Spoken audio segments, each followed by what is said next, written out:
और खबर उत्तर प्रदेश के बहराइच जनपद से है। बहराइच जनपद के नानपारा में अपने प्रत्याशी के समर्थन में चुनावी जनसभा करने सूबे के मुख्यमंत्री योगी आदित्यनाथ पहुंचे, जहां पर पहुंच करके उन्होंने विपक्षियों पर जमकर निशाना साधा और पड़ोसी मुल्क पाकिस्तान को भी जम करके कोसा। उन्होंने कहा कि पाकिस्तान का नारा लगाने वालों का वो हाल करेंगे जो सैयद सालार मसूद गाजी का महाराजा सुहेलदेव ने किया था। बहराइच जनपद के नानपारा में चुनावी जनसभा को संबोधित करते हुए उत्तर प्रदेश के मुख्यमंत्री योगी आदित्यनाथ ने गठबंधन पर जमकर निशाना साधा और इसी के साथ पाकिस्तान पर भी जमकर हमला बोलते हुए योगी आदित्यनाथ ने कहा, जो लोग पाकिस्तान का नारा लगाते हैं उनको बोलो कि उनका वो हाल कर देंगे जो महाराजा सुहेलदेव ने सैयद सालार मसूद गाजी का किया था। उनको बोलो, उस भिखमंगे पाकिस्तान का नारा लगाते हो तो पाकिस्तान चले जाओ, भारत के ऊपर बोझ मत बनो। मुख्यमंत्री योगी आदित्यनाथ ने जुबानी हमला करते हुए कहा कि कांग्रेस और समाजवादी पार्टी के सरकार में विस्फोट हो जाया करता था। जनता जब सवाल करती थी तो सपा कांग्रेस के लोग कहते थे कि ये घटनाएं सीमा पार से हो रही हैं। आज जब आतंकवाद की बात आती है तो पाकिस्तानी सफाई देता है कि हमने कुछ नहीं किया। भारत अपनी तरफ से किसी को छेड़ता नहीं है, लेकिन अगर भारत को कोई छेड़ता है तो भारत उसे छोड़ता नहीं है।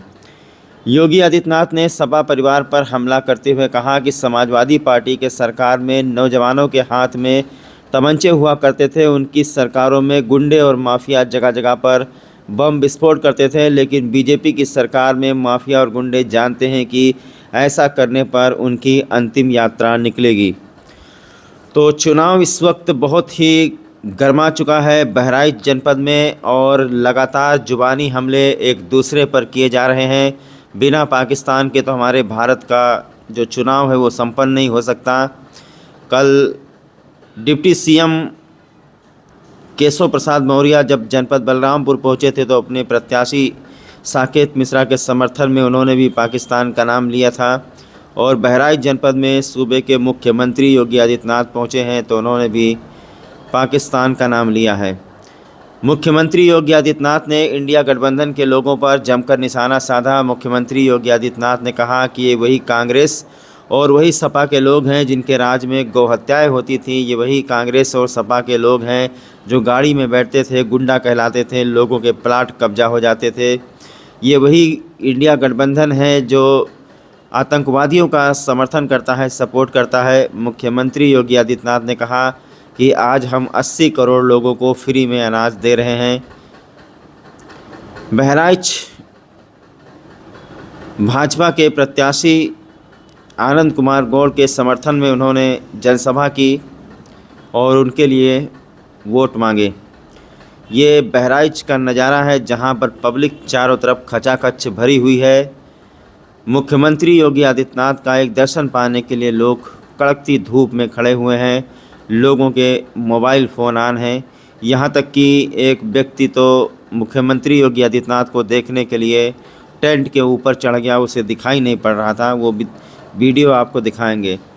भयंकर गर्मी है, लेकिन आप लोगों को पता है कि ये लोकसभा का महासमर है जिसका बिगुल बज चुका है और इस महासमर में बड़े बड़े योद्धा अपने प्रत्याशियों के लिए वोट जुटा रहे हैं, चुनावी जनसभाएं कर रहे हैं।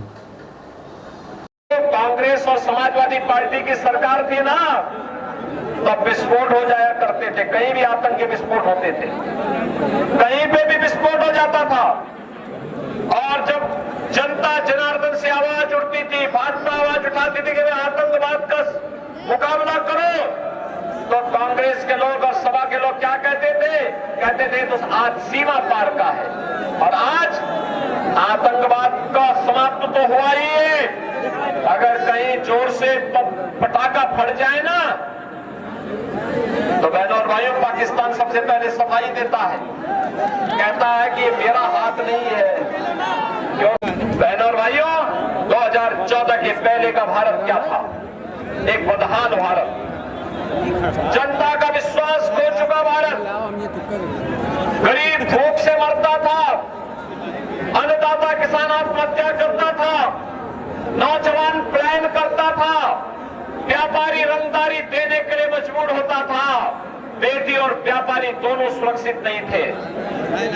बहनों और भाइयों, 2014 के बाद का भारत आज आप देख रहे होंगे 80 करोड़ लोगों को फ्री में राशन मिल रहा है ना, मिल रहा है ना।